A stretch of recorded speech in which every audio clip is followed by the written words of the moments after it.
নীল ক্যানভাসে আপনাদের সকলকে স্বাগত জানাই। বড়দের আমার প্রণাম আর ছোটদের অনেকটা ভালোবাসা জানিয়ে আজকের ব্লগটা শুরু করছি। আজ হলো সোমবার।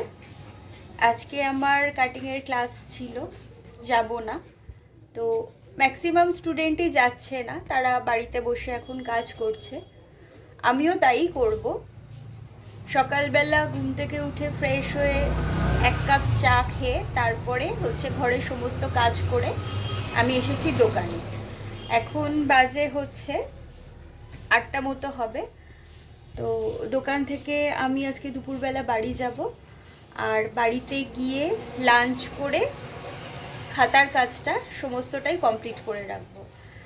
আমার টার্গেট আছে 2 দিনের খাতার কাজটা কমপ্লিট করতে হবে, তারপর ওটাকে আমি বাইটিং করাতে দেব। তো সারাদিন কি করতে থাকি আপনাদের সাথে তো অল্প কিছু কিছু শেয়ার করি, দেখতে থাকুন, সাথে থাকুন।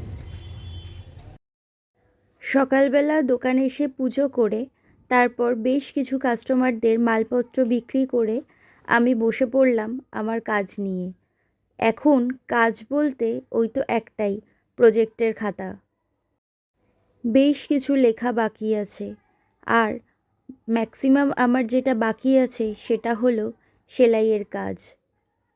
তো লেখার কাজগুলো আমি এখানে বসেই করার চেষ্টা করছি। খাতায় লেখার পাশাপাশি আমি আরও একটা কাজ করে নিলাম, সারাদিন কি কি করব আর কি কি করব না, মানে এই মুহূর্তে আমার কোন কোন কাজগুলো না করলেও চলবে তার একটা লিস্ট বানিয়ে নিলাম। লিস্ট করা অনুযায়ী কাজ করতে না বেশ অনেকটাই সুবিধা হয়, যেটা বর্তমানে বেশ কয়েকদিন, মানে বলতে পারেন বেশ কয়েক সপ্তাহ ধরে আমি এই কাজটা করে থাকছি। আপনারা যারা আমার ব্লগ দেখছেন তারা এমনটা করলেও করতে পারেন। নিজেদের দৈনন্দিন কাজে না অনেকখানি সুবিধা হবে। আমি আমার লেখার কাজের ফাঁকে একটু পেপার নিয়ে বসলাম। সব সময় একই কাজ নিয়ে থাকলে না মাথাটা ক্রমশ ধরে যাচ্ছে। দেখাই যাক পেপারে আজকে কি দিয়েছে।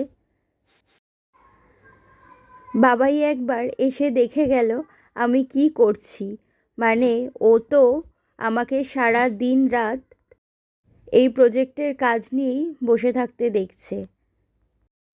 বাড়ির রান্না বান্না বা অন্যান্য কাজকর্ম আমি এখন প্রায় কম করছি বলা চলে। কি করব বলুন তো, খাতাটাও যে আমাকে কমপ্লিট করতে হবে। যেটা শিখছি সেটার প্রতি আমি যদি সিরিয়াস না হই তো আর কি করব।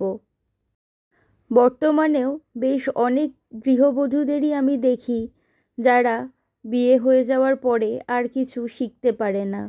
তাদের অসম্ভব ইচ্ছে থাকলেও শ্বশুরবাড়ির থেকে তাদেরকে আর শিখতে দেওয়া হয় না। জানেন তো, সেই দিক থেকে আমি ভীষণ লাকি।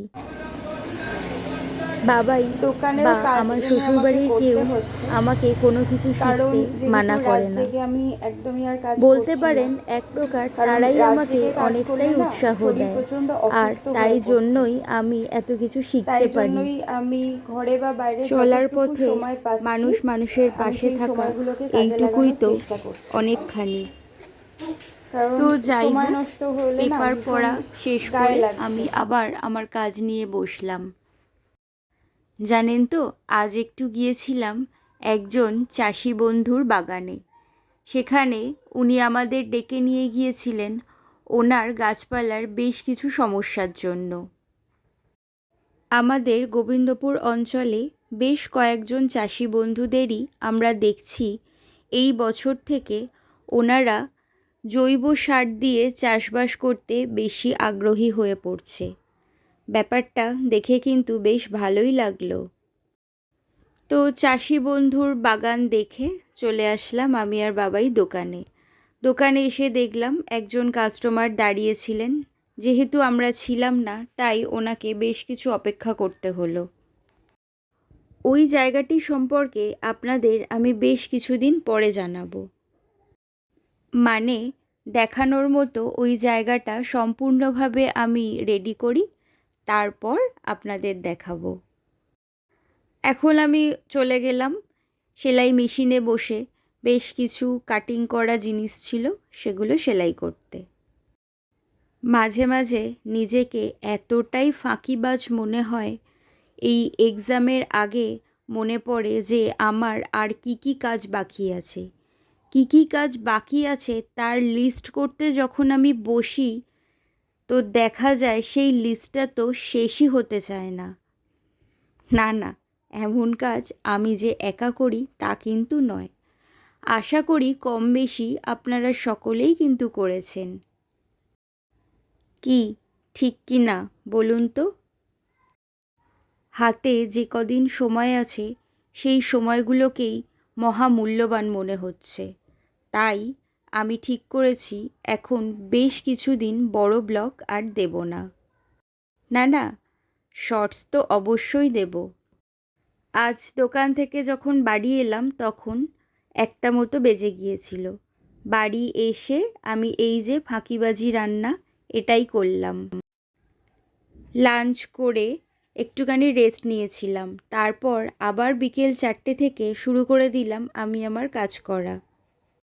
পিছনে পমকে দেখছেন, বাইরের কিছু বাচ্চা খেলছিল আর নিচে থেকে পমকে ডাকছিল। পম এখন বাইরে যাওয়ার জন্য ভীষণ ব্যস্ত হয়ে পড়েছে। এখন বাজে সন্ধ্যে 6:30 মতো। আমি আজকে দোকান যাইনি।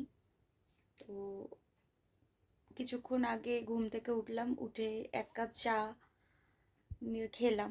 তো তারপরে ভাবলাম যে রাতের রান্নাটা কমপ্লিট করে নিজের কিছু কাজ নিয়ে বসি। তো রান্নাও হয়ে গেছে। এখন আমি নিজের কিছু লেখার কাজ নিয়ে বসলাম। এরপর আবার রাতের দিকে বেরোতে হবে, কারণ বাইরের যে ডগিগুলো থাকে তাদেরকে খেতে দিতে হবে। লেখার কাজ তো শেষই হতে চাইছে না। কী যে করব বুঝতে পারছি না।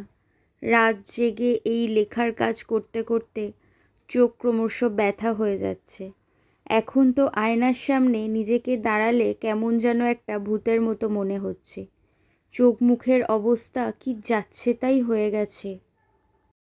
তো থাক, এই সব কথা যত না বলবো ততই ভালো। এই প্রজেক্টের খাতা যতদিন জমা না দিতে পারছি নিজেকে কেমন যেন একটা আগোছালো প্রাণী মনে হচ্ছে। আজ সারাটা দিন যা যা করলাম তার অল্প কিছুই তো আপনাদের সামনে তুলে ধরতে পারলাম। আজ তবে এটুকুই থাক। আমার ব্লগটা যদি ভালো লাগে অবশ্যই একটা লাইক করে দেবেন, আর চ্যানেলটি যদি ভালো লাগে একটা সাবস্ক্রাইব করে দেবেন। ভালো থাকুন, সুস্থ থাকুন, আর হ্যাঁ, সবসময় হাসতে থাকুন।